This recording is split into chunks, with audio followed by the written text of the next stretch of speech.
이재명 대통령과 문재인 전 대통령의 오찬 결과 용역이라 불리던 평론가들은 비상이라고 봅니다. 이 사람들 입장에선 뒤통수가 터진 것이나 다름없습니다. 아마 이런 반전이 있을 거라고는 상상하지 못했을 겁니다. 그런데 명확하게 조롱과 멸칭에 대해 이재명 대통령이 선을 그으면서 이른바 용역들은 초비상인 상태입니다. 영상으로 함께 어떤 상황인지 살펴보겠습니다. 그 이재명 대통령 지지층 사이에서 서로 갈등하고 반목하고 그런 문제가 심각하지 않습니까? 네. 예, 그런데 이런 상황 속에서 오늘 이재명 대통령과 문재인 전 대통령 드디어 밝은 표정으로 만났지요. 네, 오늘 만나서 또 저렇게 악수도 하시고 포옹도 하시고 그리고 오늘 이제 오찬을 함께 하지 않습니까? 그렇습니다. 오찬 메뉴가 메뉴. 뭔지 봤더니 비빔밥. 비빔 이제 하나가 되잖아, 아, 그지? 네, 비빔밥. 통합 비빔. 그렇죠. 비빔으로 가. 만약에 따로 국밥 나왔다, 이건 안 좋았어. 비빔밥 이거 되는 비빔. 거야. 따로 국밥 안 돼. 후식을 봤더니요. 혹시 모둠떡. 모둠 하나. 모둠 하나. 과일 화채. 화채 하나. 막 이렇게 다양한 과일. 하나. 하나. 됐다. 드디어 됐다. 수사라. 드디어 이제 끝난 거야. 네, 비빔밥. 끝났어. 비빔밥에서 끝이 나버렸습니다. 하나가 되어서 가자. 예. 예. 아유, 이제 내가 정말 편안하게 잘 수 있다. 너무 행복하다 나는 진짜. 예. 솔직히.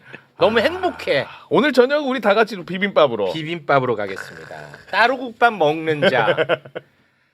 저는 함께하지 못하겠습니다.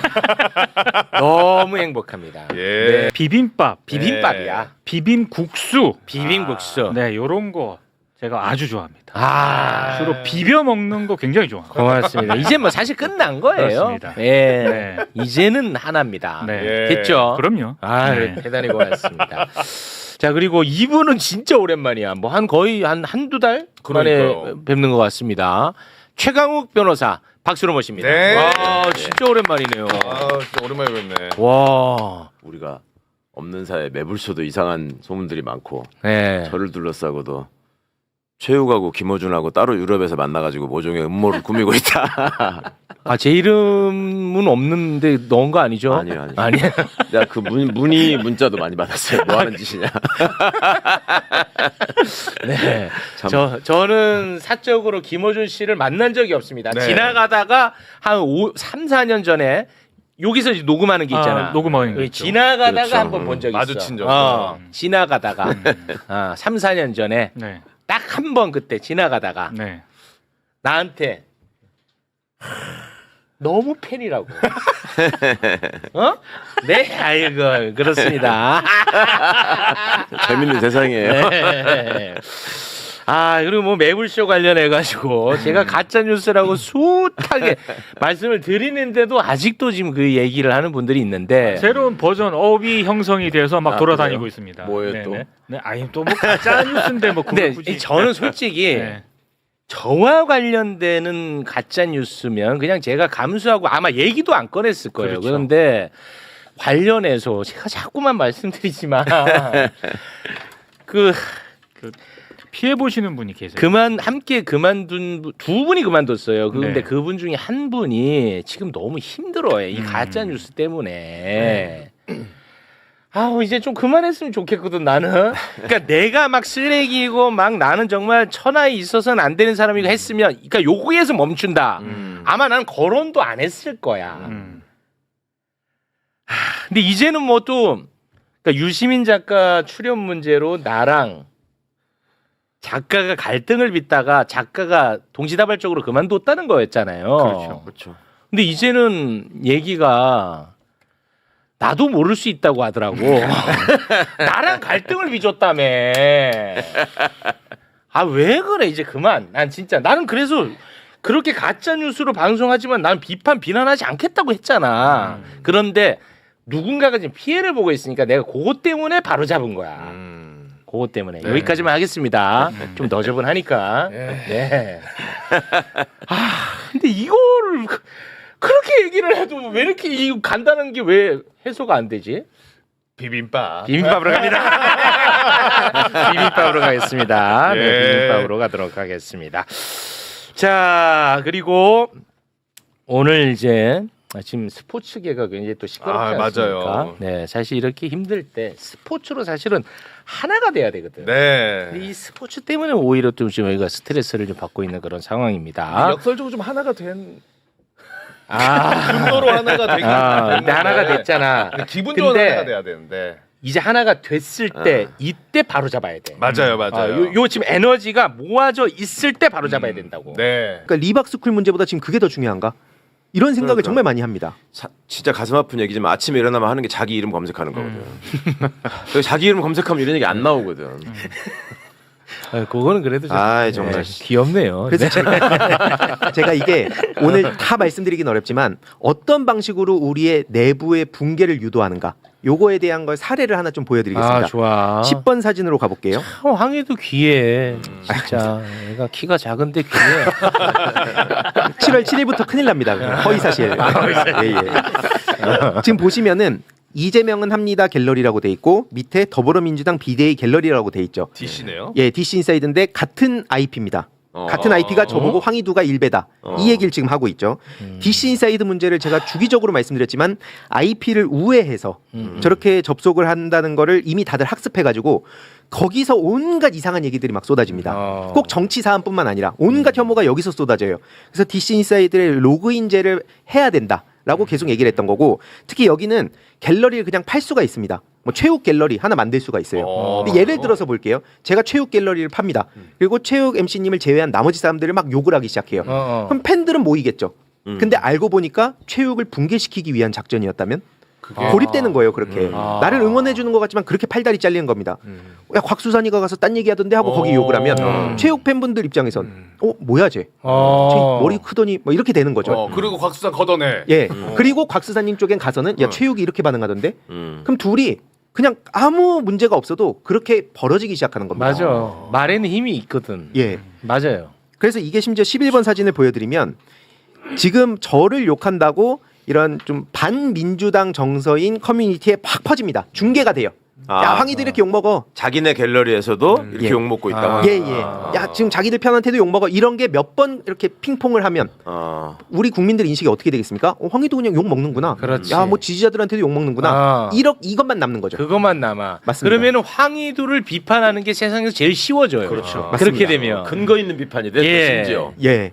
이 굉장히 이거 진짜 중요한 얘기다. 그러니까 이 자들이 그동안의 세월을 통해서 효능감을 느끼고 있어요. 지금 내가 보기에. 맞습니다. 이거 먹힌다. 예. 그리고 이 사람들 제대로 대응 못한다. 맞습니다. 이게 12번 사진으로 넘어가 보면 이거 제가 초창기에 캡처를 해뒀던 내용인데 사실 이런 거 제가 잘 공유를 안 해요. 왜냐면 공유하는 순간 이들이 또 학습을 해서 그렇죠. 다음번에 숨기니까. 대응을 하니까. 맞습니다. 근데 오늘 그냥 보여드리려고 갖고 온 건데 더불어민주당 비대위 사례를 제가 말씀드렸잖아요. 갤러리. 예. 초창기에 저 보시면 세보겔에서 왔습니다. 소식 듣고 왔습니다가 쫙 있죠. 세보겔이 뭐냐면 새로운 보수당 갤러리. 개혁신당. 그쪽 지지하는 사람들이 여기에 와가지고 처음에 소문 듣고 왔습니다. 그럼 여기에다가 이 사람들이 섞여 들어와서 초기에 알을 까놓으면 어떻게 될까요? 그럼 여기에 실제로 이 지지자들도 유입이 되겠죠. 그렇겠죠. 그럼 나중에 이런 작전이 있습니다라고 제가 얘기를 해도 야 황희두가 지지자들 보고 작업 세력이라고 하는데? 라고 빠져나가는 게 되는 겁니다. 맞아. 공식이 생기는 거죠. 네. 그게 지금 먹히는 겁니다. 맞아. 그래서 이게 빠져나가는 방식 중에 하나다 말씀을 드리고 싶고 13번은 좀 충격적인 내용인데 원래 이건 보시는 분들이 좀 불편하실 수가 있습니다. 근데 그냥 적나라하게 그나마 좀 수위를 낮춰서 가져온 사진인데 보시면은 노무현 전 대통령에 대해서 무슨 얘기를 하고 있나. 그리고 날짜를 보시면 24년도부터 이 얘기가 쭉 이어져 왔습니다. 노무현을 지워야 문제앙도 지워진다. 노무현 대통령에 대해서는 팩트체크 한마디로 욕을 하면 이거를 뭐 성역화했다는 식으로 또 맨날 나오는 얘기 있잖아요. 그리고 노무현 대통령이 그렇게 돌아가시게 된 게 민주진영의 큰 독이다. 지금 보여드리는 거 굉장히 수위가 낮은 겁니다. 이 이상 가는 정말 쓰레기 같은 수준의 글들이요 2년 넘게 지속이 됐어요. 그러다가 최근에 노무현 재단까지 공격을 받은 겁니다. 근데 제가 제일 화가 났던 건 뭐냐면 노무현 정신 모든 정치인들이 얘기했잖아요. 노무현 재단이 이렇게 욕먹는데 왜 나서는 정치인이 아주 일부일까? 그러네. 모두가 그때 노무현 정신 얘기했는데 노무현 재단을 박살내려 하고 있고 노무현 대통령에 대해서 2년 전부터 DC 인사이드에 이렇게 파생해가지고 엄청 욕을 했었어요. 근데 그때는 보이지도 않던 분들이 갑자기 양복 입고 나오셔갖고 이건 둘 다 그만해야 됩니다. 뭐 이런 식으로 그걸 보는데 제 입장에선 속이 뒤집힐 수밖에 없는 거죠. 이게 말이 되는 일인가 이게? 너무 비겁해. 비겁해요. 진짜 너무 비겁하고. 심지어 제가 노무현 재단에 한창 그 비판을 넘어서 이제 막 이상한 허위 사실들이 돌 때 조수진 이사님하고 같이 대응을 했잖아요. 이사 차원에서. 그랬더니 막 연락이 오는 경우도 있었습니다. 좀 너무 그렇게 의원들한테서. 이렇게 뭐 이렇게 좀 그 싸우지, 그러니까 분열하지 말고 좀 이렇게 품고 가자. 뭘 품자는 거지? 내가 재단 입장에서 최소한의 방어권을 지금 행사하는 건데 뭘 가만히 있으라는 거지? 아니 제가 뭐 한 것도 없는데 일부 입장을 얘기하는데도 가만히 있으래요. 그러니까 이게 분위기가 어떤가요? 사실 최강욱 의원님도 더 잘 아시겠지만 그럴 때 참 많은 생각이 듭니다. 아니 그 최근에 뭐 할 얘기는 많지만 아주 짧게 얘기하자면 그 노무현 대통령 그 아드님이 길게 또 글을 썼잖아요. 예. 거기에 사실 그 유시민 작가에 대해서 고마움을 표한 글이야. 그 전문이 예. 보면은 맞습니다. 그러니까 고마움을 표하면서 유시민 작가의 어떤 공적인 역할을 강조하려다 보니까 본인하고는 만나지 않았다는 걸 이제 썼더라고. 네. 근데 그것만 똑 떼가지고 유시민 작가를 아주 비정한 사람이라고 얘기하더라고 사람들이 또. 맞습니다. 그러니까 그거에 왜 대해서 근데 이 문제에 대해서도 얘기를 다 안 해? 그러니까요. 이거는 완전 왜곡이거든. 이건 진짜 완전 왜곡이에요. 그럼요, 예. 제가 또 이렇게 하면 뭐 유시민 뭐 편든다, 뭐 유시민 가족이냐 하는데 그게 아니고 그거를 똑 떼가지고 굉장히 왜곡하더라고. 맞습니다. 그러니까 지금 이상한 분위기가 있는 게 최우 앵커도 그 얘기를 하면서 내가 이렇게 얘기하면 또 편든다고 할 거야라는 말을 붙여야 붙이잖아요. 돼. 아니, 붙여야 돼. 붙여야 돼 진짜. 안 그러면 이런 내 말의 분위- 진정성을 의심하니까. 그렇죠. 이런 분위기가 이미 형성돼 있고 지금 이상하게도 민주당 안에서 노무현 대통령, 문재인 대통령에 대해서 옹호하는 식의 발언을 하면 나한테 댓글 테러가 온다라는 거에 대한 두려움을 실제 자기 생각을 변명하는 소재로서 네. 그러니까 말을 못하니까 아니 그럼 이제 진짜 열받는 거는 그러니까 자기들은 얘기 못하니까 나보고 하래. 욕은 네가 먹어라. 원래 먹던 놈이 먹어야지. 우리는 순결하다. 아 이거 실제로 나한테 저 막 문자로 보내고 한다니까 이 상황을 지금 이대로 놔두면 안 될 것 같다. 아이 진짜. 전화 와서 막 고생 많다고 잘 보고 있다고 그럼 나도 아니, 근데 주시라고. 제가 지금 한 말 중에 뭐가 지금 체육 저건 아직도 정신 못 차렸다고 들을 얘기가 있었나? 지금 말한 거에는 없지 않나? 네.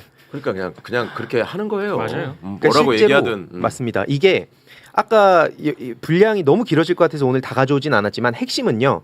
친노 친문과 김대중 전 대통령을 분리시키려는 움직임들을 계속 쌓아온 겁니다. 이게 지금 노고가 되고 있죠. 그래서 그래. 유일하게 성공한 대통령은 김대중 대통령이다. 친노 친문은 실패한 세력들이다. 왜냐하면 정권 그 연장을 실패했기 때문에. 못했으니까. 그러니까 이게 지금 문재인 전 대통령만 살짝 도려내고 노무현 대통령은 지킬 수 있다고 생각하는 정치인들이 있다면 정신 똑바로 차려야 됩니다. 이 넥스트 스텝은요. 노무현 대통령도 같이 도매급으로 묶어서 또 분리시키고요. 그럼 김대중 전 대통령만 딱 남겨놓으면 그들이 끝까지 지키겠습니까? 저런 얘기하는 사람들이. 김대중 대통령께서 저기 서가시기 직전에 노무현 대통령이 먼저 돌아가셨잖아요. 네. 그때 그 내 몸의 반쪽을 잃은 것 같다. 맞아. 얼마나 우셨는지 알아요? 그러니까 이 자들 지금 이런 식의 공작이 성공하면 그 다음에는 그 말을 갖다가 김대중은 다른 사람인 것 같냐, 노무현이 자기의 반쪽이랑 똑같은 사람이다 하면서 또 그 짓거리를 또 할 거예요. 맞습니다. 예. 뻔해 이거는. 정확하게 보신 겁니다. 이게 그래서 제가 너무 노골적이라 표현을 안 했지만 CX8이란 말도 저기서 나오고요. 그리고 뭐 자X, 그러니까 극단적 선택 그런 표현을 아무렇지도 않게 쓰고 범죄 집단이다, 수사받아야 된다, 온갖 모욕을 합니다. 심지어 한미 FTA도 노무현이 한 거 아니잖아. 뭐 그거 가지고 대단한 일 했다 그래. 아가리 파이터잖아. 이런 얘기가 아무렇지도 않게 나와요.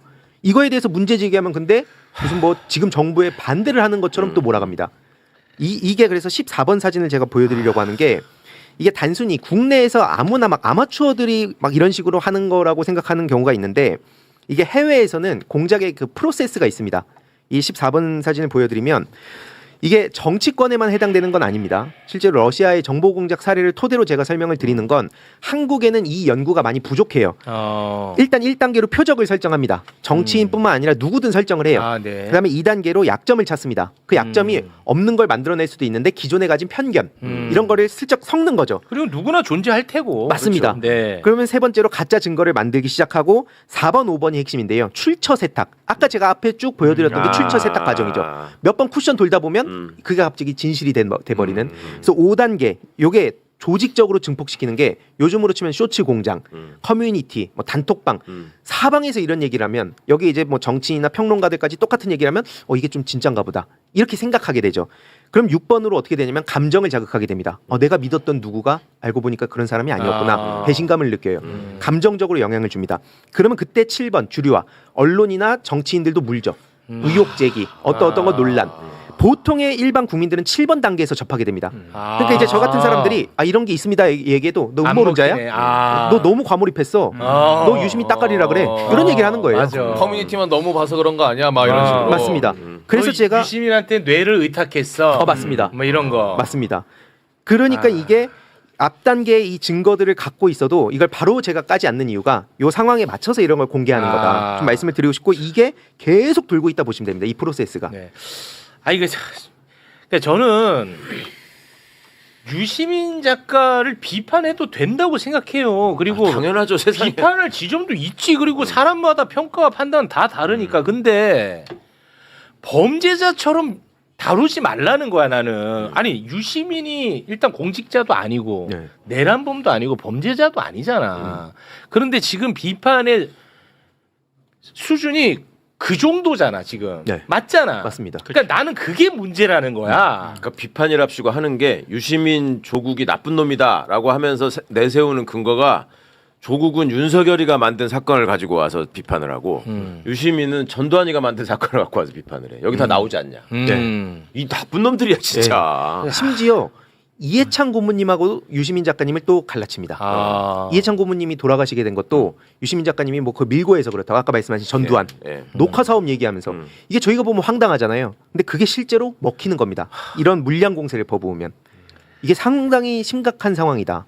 그리고 이게 그러니까 중요한 거는 저 아까 말씀 주셨듯이 비판할 수 있다고 봐요. 근데 제가 제일 당황스러웠던 건 뭐냐면 저도 그렇고 유시민 작가님도 그렇고 현재 무슨 권한을 가진 정치인이 아니잖아요. 네. 근데 지금 그거에 대한 비판이 현역 정치인들이 뭐 리박스쿨 문제 외면하고 이런 거에 대한 비판보다 더 센 거예요. 맞아. 이게 무슨 상황이지? 나는 그거를 문제 삼는 거야. 네.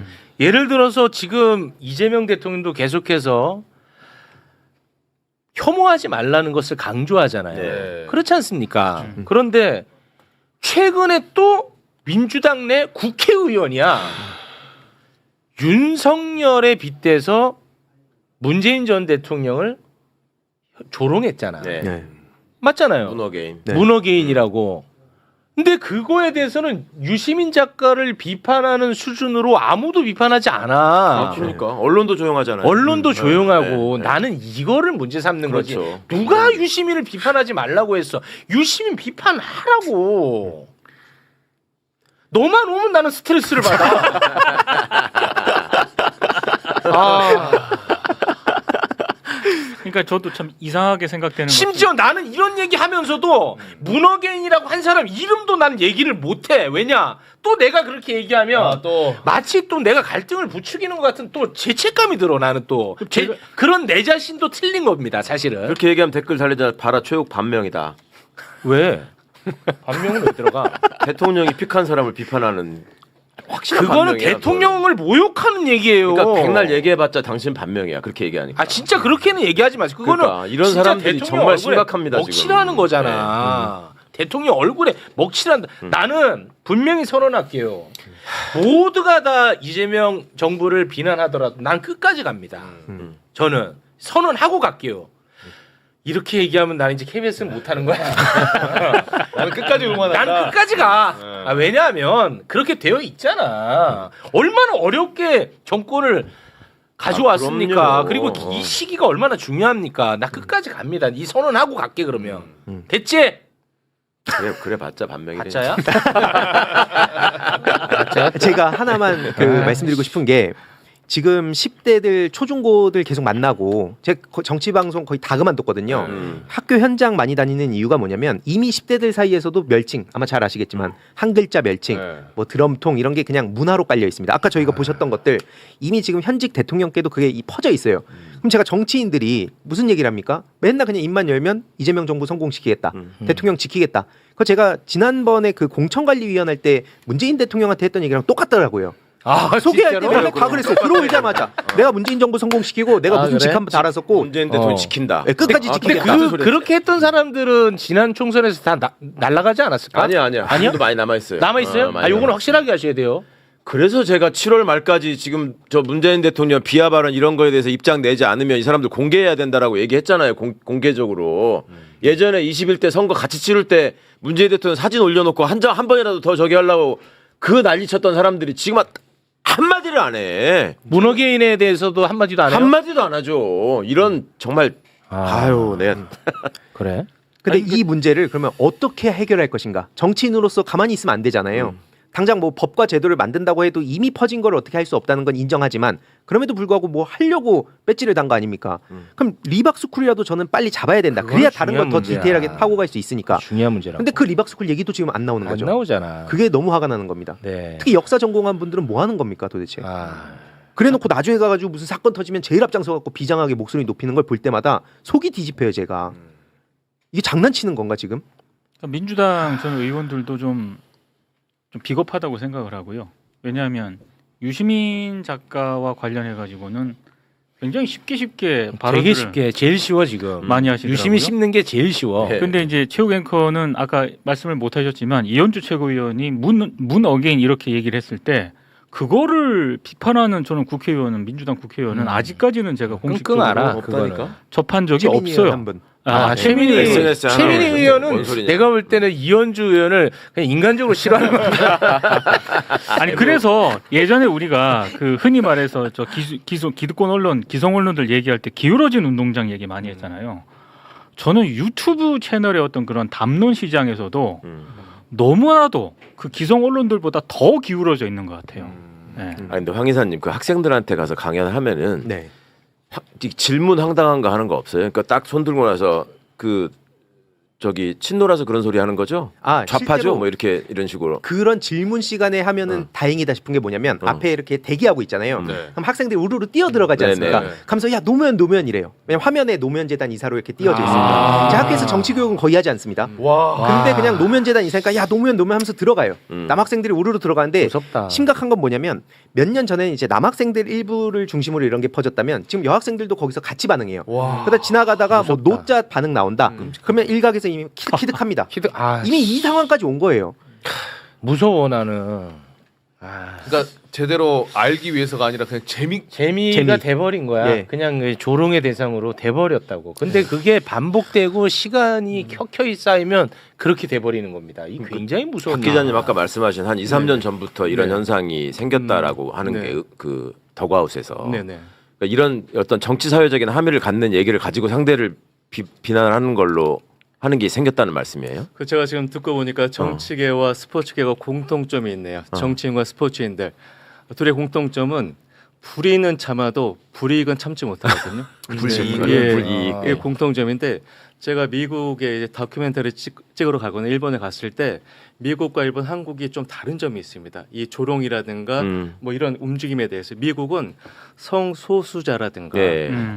이런 아니면은 유색인종 이제 차별. 유색인종 예. 아니면 그 불법 이주민에 대해서 굉장한 비난을 하죠. 그리고 이런 일베처럼 움직여요. 일본은 넷 우익이라고 하잖아요. 네. 여기는 제일교포 그리고 이제 중국인 요즘은 쿠르드인에 대해서 굉장히 비판을 많이 하는데 제가 만났던 일본 학자가 정말 아주 생경한 얘기를 했어요. 뭐냐면 한국은 굉장히 이례적인 케이스를 뭐냐면 우리가 조롱하는 게 광주 5.18 세월호잖아요. 예. 뭐 용산이라든가 자국의 역사, 비극적인 역사를 조롱하는 유일한 나라라는 거예요.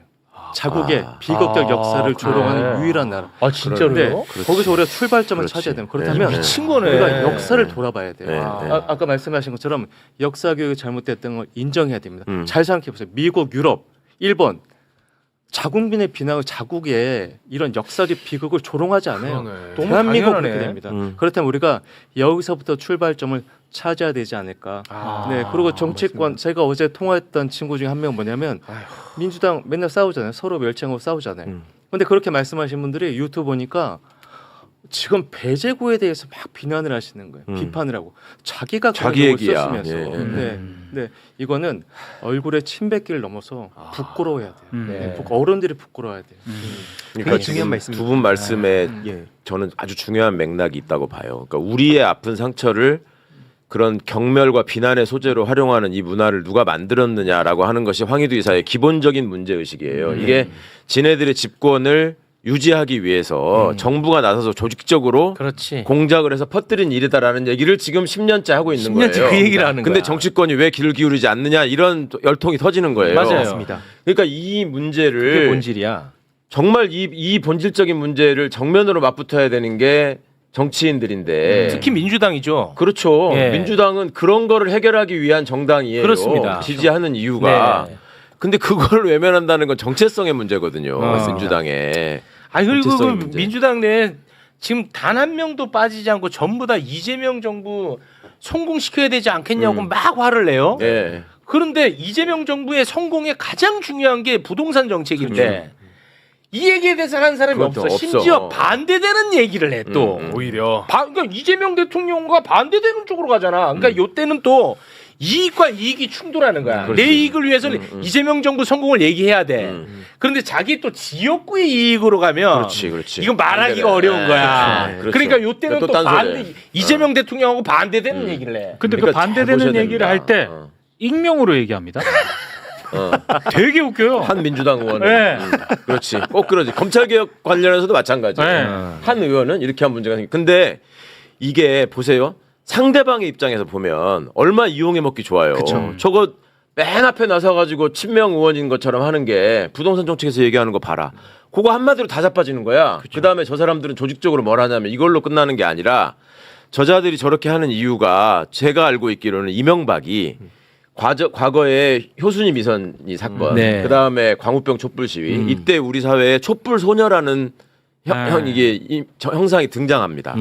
이게 큰일이라고 받아들였다는 거예요. 쟤네들이 볼 때는 가장 설득하기 쉬운 대상이었는데 이게 우리 편이 아니구나. 그래서 이 사람들이 생각한 게 뭐냐면 학교에서 역사 교육을 약화시키고 입시 과목에서 빼라. 그리고 국정교과서를 가야 된다. 이거 일관된 흐름으로 계속 해왔어요. 그러니까 지금 30대 중반 정도 되시는 분들이 학교 다닐 때는 민주정부에서 근현대사라는 과목을 별도로 독립을 시켜가지고 맞아요. 수산 씨 배웠어요? 전 배웠어요. 근현대사. 그 교과서가 따로 있었더라고. 수능도 근현대사 봤어요. 우리는 학교 다닐 때 근현대사만 나오면 시험에 안 나오는데요. 거기까지 진도도 안 나가. 항상 그랬었거든. 그러니까 그 반성해서 그 과목을 만든 건데 이명박이가 되고 나서 그것부터 없앤 거야. 예. 그리고 국사 시험 과목을 다 뺀 거야. 대학 입시에서. 심각하네. 이런 짓을 조직적으로 하고 있는데 정권이 바뀌면 그거에 대한 문제의식은 또 얘기를 안 해. 맞습니다.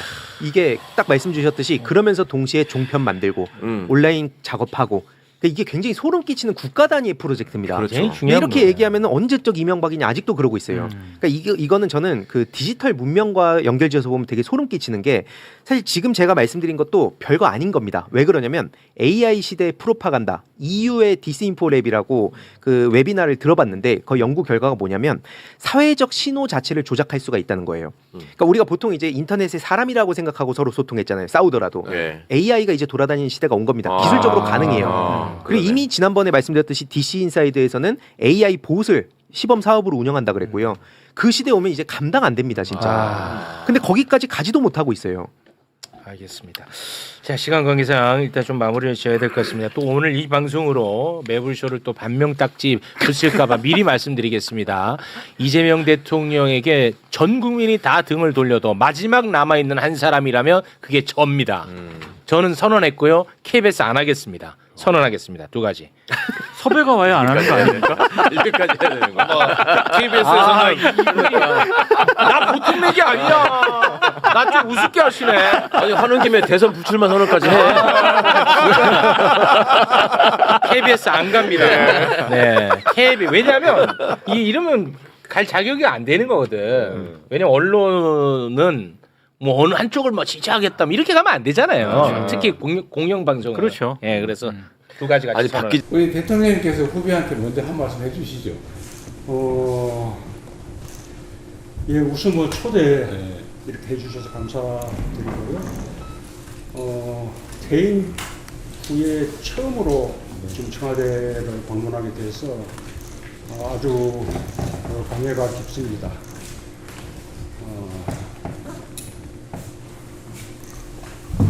너무 오랜만에 어째서 이게 좀 버릇인 것 같아요, 그죠? 그래요. 하여튼 뭐 그동안 우선 이 국정 운영에 이재명 대통령께서 그 혼신을 힘을 다하고 계신 그 노고의 전임 대통령으로서 먼저 위로와 함께 감사 말씀을 드리고 싶습니다. 아마 이 대통령이나 이재명 정부로서는 정말로 아주 힘든 기간이었고 또 힘든 만큼 그 보람을 더 크게 느꼈어요. 그런 기간이 아니었을까 생각을 합니다. 내란 종식, 국가 정상화, 또 민주주의와 국격 회복 이런 아주 중대한 과제들을 빠른 시일 내에 이렇게 해낸 것만 해도 아주 큰 업적입니다. 인수위 없이 출범을 했는데 정부가 출범하자마자 밀어닥친 미국과의 관세 협상, 미중 갈등, 그리고 러시아 우크라이나 전쟁, 그리고 중동 전쟁까지 그런 막 이어지는 그 외교적 난제들에 대해서도 국익을 먼저 생각하는 실용 외교적 자세로 아주 지혜롭게 잘 대처해 주셔서 아주 큰 다행이었습니다. 국내적으로도 경제 성장률, 수출 실적, 그리고 세수 증가, 주가 지수 같은 거시경제 지표들에서 아주 놀라운 그런 성과를 거두고 있고 특히 AI에 관한 세계적인 공급망에서 대한민국의 위상이 더욱 아주 크게 높아진 모습들을 보면서 아주 자랑스러움을 느꼈습니다. 아마 국민들이 바라보는 마음들도 같지 않을까 그렇게 생각합니다. 지역 균형 발전 그런 측면에서도 근래 거두고 있는 아주 획기적인 성과에 축하 말씀을 드리고 싶습니다. 이 지역 균형 발전은 역대 민주정부가 아주 중요한 국정 목표로 세우고 많은 노력을 기울였지만 수도권으로의 집중 이것을 막지 못했습니다.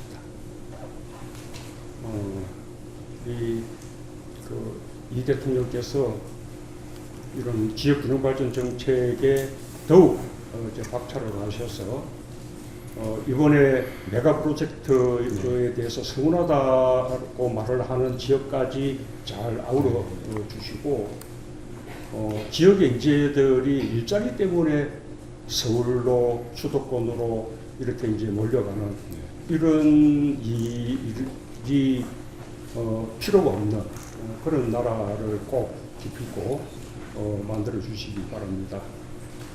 남북 관계에 있어서는 지금 우리 정부가 여러모로 대한 노력을 기울이고 있는데도 불구하고 북측에서 북한에서 아직까지 통이 없습니다. 그러나 우리 정부가 지금처럼 인내하면서 계속해서 대화의 문을 두드리고 또 상황을 안정적으로 잘 관리해 나간다면 언젠가는 다시 대화할 수 있는 그런 계기가 마련되리라고 믿습니다. 이재명 정부에 주어진 또 하나의 시대적 과제는 역시 국민 통합입니다. 지금까지 이재명 정부가 거둔 성과 위에서 더 큰 성과로 나아가기 위해서 꼭 필요한 일이라고 생각을 합니다. 그런데 국민 통합으로 이렇게 나아가려면 역시 어떤 당내의 단합 이게 이제 출발점이라고 생각합니다. 민주당이 먼저 단합하고 그 위에서 민주개혁진영 그리고 빛의 혁명을 함께했던 그런 세력들과의 더 큰 단합을 이루어내야 또 국민들의 마음을 이 하나로 모을 수 있다고 그렇게 봅니다. 지금 그 민주당의 단합, 또 민주개혁 진영가의 더 큰 단합, 그리고 국민통합까지 나아가는 이런 일을 해낼 수 있는 사람이 지금 대한민국에서는 우리 이재명 대통령이라고 생각합니다. 그런 만큼 좀 더 큰 리더십을 발휘하셔서 정말 모두의 대통령이라는 그 꿈을 반드시 이루시기를 그렇게 이제 바라겠습니다. 대통령께서 근래 말씀하셨던데 역시 이제 이재명 정부가 김대중, 노무현, 문재인 그 정부의 성과를 잊고 또 부족했던 부분들은 더 크게 채워서 반드시 성공한 정부가 되기를 그렇게 이제 기원합니다. 그리고 이재명 정부의 성공을 위해서 내가 할 일이 있다면 힘껏 하겠다라는 약속도 드립니다. 마지막으로 이제 하나만 더 당부를 하자면 아까 처음 만났을 때 말씀을 드리긴 했는데 정말 이 카메라가 있는 앞에서 좀 공개적으로 좀 당부 말씀을 드리고 싶어요. 이렇게 대통령이 국정에 혼신의 힘을 다하고 또 아주 활발하게 활동하면서 많은 성과를 만들어내고 있는 모습들을 보니까 참 좋습니다. 아마 일반 국민들도 그런 마음들일 겁니다. 그러나 먼저 일을 겪어본 사람의 입장에서 보자면 지금 대통령의 어떤 일정이 좀 너무나 경무라고 보여집니다. 아마도 이렇게 청와대 참모들도 그다음에 또 부처 장관들도 아주 힘이 들지 않을까. 그건 맞는 것 같아요. 예, 그렇게 생각합니다. 이게 길게 가야 되는 거고 지치지 않아야 되는 거고 그리고 또 대통령의 건강은 대통령 개인의 것이 아니고 공공재라는 이제 말도 있지 않습니까? 그래서 이제는 좀 한숨 돌리면서 일정 관리나 건강 관리를 좀 더 이렇게 좀 잘해 주시면 좋겠다. 그런 이제 당부 말씀을 마지막으로 드리겠습니다. 네, 감사합니다. 이게 우리 집안의 어르신한테 이렇게 젊은 사람이 건강 걱정을 끼쳐드려 죄송합니다. 근데 우리 대통령님께서도 보통 아니셨는데 그때 이빨 흔들리시지 않으셨어요? 지금도 이빨 치료는 계속됩니다. 네. 아마 우리 이재명 대통령께서도 아마 깨끗일지 모릅니다. 좀 그러고 있습니다. 네. 어쨌든 감사드리고요. 우리 대통령께서 말씀하시는 것처럼 우리는 이제 민주정부, 김대중, 노무현, 문재인을 넘어서 이제 국민주권정부가 만들어졌는데 제가 선거 때 여러 차례 말씀드린 것처럼 우리가 있는 성과들 그 기반 위에서 또 하나의 층을 쌓아가는데 당연히 좋은 점들을 더 키우고 부족한 거는 채우고 또 새로운 걸 더해서 끊임없이 우리 민주정부의 성과를 만들어 나가고 또 조금 미래지향적으로 보면 정말 이 나라를 책임지는 이 국가를 책임지는 민주정권이 또 재탄생하고 또 그 기반 위에서 더 이 국민과 나라가 더 나은 미래를 누릴 수 있게 하는 게 우리가 할 일이죠. 역사적 사명 아니겠습니까? 그리고 제가 이제 1년 남짓 됐는데 지금 현재까지 주력하는 거는 이제 대통령께서 어쨌든 5년 동안 만들었던 그 성과들 그게 엄청 많이 훼손됐거든요. 예를 들면 뭐 외교 안보, 남북 관계, 경제, 문화 뭐 볼 것 없이 너무나 많은 것들이 망가졌습니다. 그래서 그거를 이제 정상화하는 과정. 그래서 그 정상화한 위에 이제 또 새로운 우리가 해야 될 과제들을 해결해 나가는 걸 동시에 하고 있는데 제가 한 1년 동안 느끼면서 정말로 많이 망가졌을 뿐만 아니라 이 대통령께서 하신 일을 더하기 노무현 대통령, 김대중 대통령께서 만든 것이 정말로 역사적으로 평가받을 큰 성과다 이런 생각을 하게 됩니다. 잘 못 느끼죠 사실.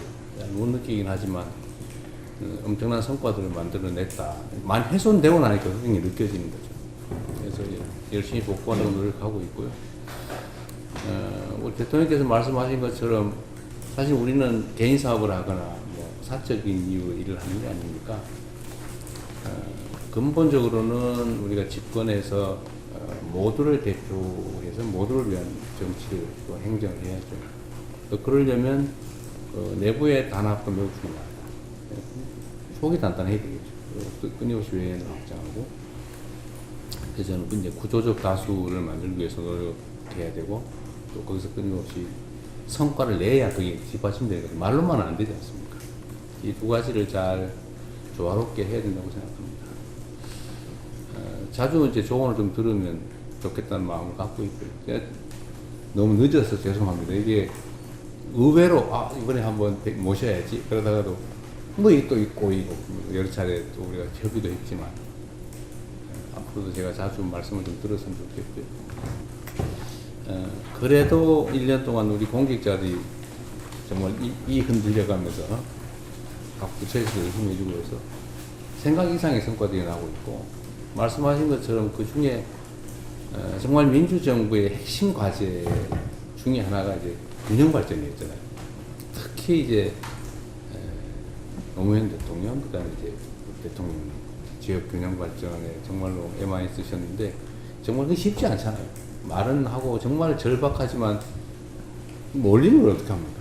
근데 다행히 정말 이번에 인공지능의 이 정말 새로운 뭐라 그럴까요? 정말 상상 이상의 발전이 이루어지고 있거든요. 거기도 우리가 중심적 역할을 하게 됐고, 엄청난 새로운 수요가 폭증이 되고 공급 필요가 있는데 수도권이 꽉 차버렸잖아요. 수도권이 사실은 그때 이 메모리 반도체 분야도 대통령께서 결단해서 용인에 클러스터를 만드셨잖아요. 근데 그게 이제 꽉 차게 된 거예요. 그리고 이제 갈 때는 호남밖에 없는 상태.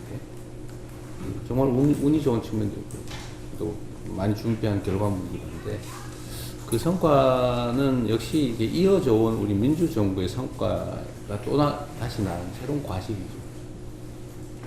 그 점은 좀 다행스럽다 생각이 되고, 남북 관계는 매우 어렵긴 한데 제가 이렇게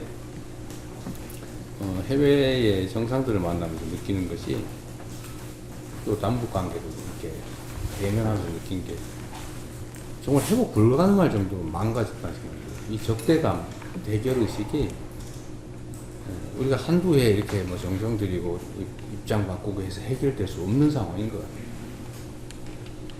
특히 지금 계속 그 결과들이 나오긴 하지만 이 군사 쿠데타, 친일 쿠데타를 위해서 북쪽을 군사적으로 압박한 게 정말 너무 컸던 것 같습니다. 이게 너무 많이 쌓여있고, 그러나 우리 정부, 민주정부들이 해왔던 소위 햇볕 정책부터 시작해서 남북 평화 공존 정책은 뭐 끊임없이 해야죠. 그것도 잘 이어가도록 하겠습니다. 우리 민주정부가 예를 들면 이제는 국가 전체를 책임져야 될 주요 세력이 됐는데, 누구도 걱정하지 않도록 모두 함께 뜻을 같이 하는 사람들 함께 힘을 모으고, 또 그 기반 위에서 우리가 구조적 다수를 향해서 좀 확장할 수 있도록 노력하겠습니다. 오늘 이렇게 오셔서 너무 감사드리고, 제가 카메라 없어지면 말씀을 좀 드리도록 하겠습니다. 이번에 그 광주 행사 보면 정말 뭐 기분 좋았습니다. 네. 사실 그 우리 정부 때 그 이 서남의 그 지역의 신재생 에너지, 그렇죠.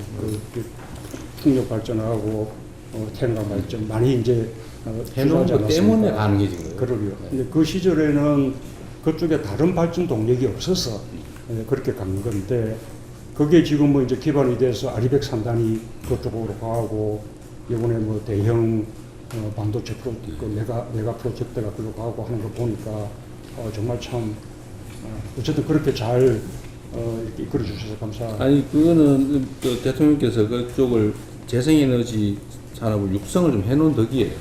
그게 인프라가 그 정도 없었으면 지금 새롭게 시작하기 어려운 상태였는데 이것도 역시 현 정부에서 이 재생에너지 산업을 적대화했잖아요. 아니, 그러게요. 예, 의심을 해가지고 막 수사하고 이렇게 다 대선 망가뜨리는데 기억하기만 했으면 지금 훨씬 지금 진짜 쉬웠겠죠. 에너지가 훨씬 더 이렇게 많은 비율로 됐을 텐데 아쉽고요.